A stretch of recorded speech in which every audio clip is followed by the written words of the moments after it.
श्री स्वामी समर्थ श्री गुरुदेव दत्त. बघा, श्रावण महिना चालू झालेला आहे आणि बघता बघता दुसरा सोमवार पण आलेला आहे. श्रावण महिना इतका लवकर जातो ना, इतके सण याच्यामध्ये. श्रावणी सोमवार आपलं सत्यनारायण घालायचं असतो, 11 गुरुवारचं व्रत, संक्षिप्त पारायण, म्हणजे काय काय आपण या श्रावण महिन्यामध्ये करतो. जेवढं शक्य होतं तेवढं आपण करत असतो. आणि बघता बघता आता परवा दुसरा श्रावणी सोमवार आला आहे आणि या दुसऱ्या श्रावणी सोमवारी भागवत एकादशी देखील आलेली आहे.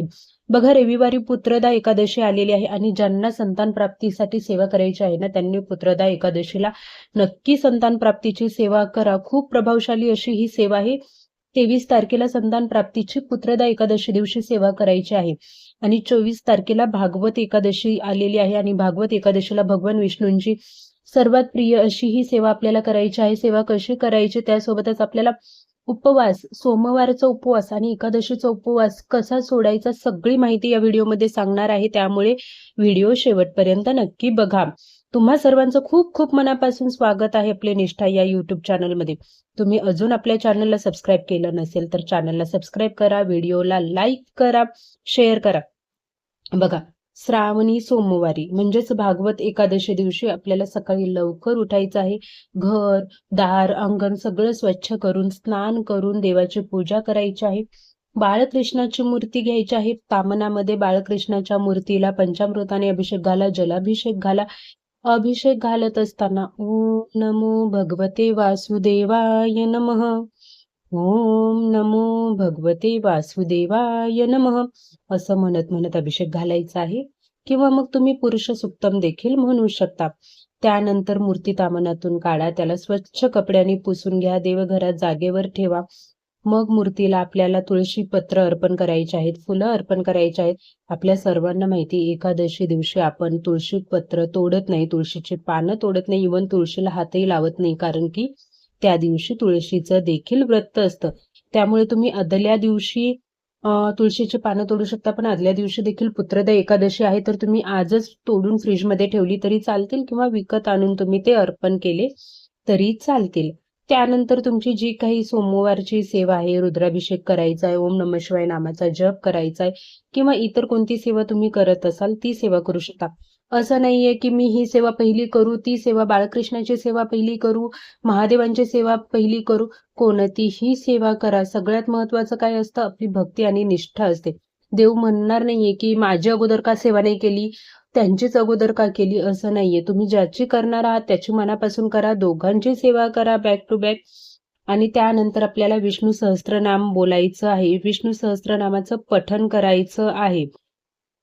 बघा, सगळ्यात महत्वाची अशी विष्णू सहस्त्रनामाची म्हणजे तुम्ही व्यंकटेश स्तोत्राची सेवा तर खूपच खूपच जास्त महत्वाची आहे. पण व्यंकटेश स्तोत्राची सेवा जमत नसेल तर विष्णू सहस्त्रनामाची सेवा केली तरी चालेल. आता व्यंकटेश स्तोत्राची सेवा आपल्याला कधी करायची आहे, तर सोमवारी रात्री, ज्या दिवशी एकादशी आहे, भागवत एकादशी, त्या दिवशी रात्री बरोबर 12ला आपल्याला व्यंकटेश स्तोत्राची सेवा करायची आहे.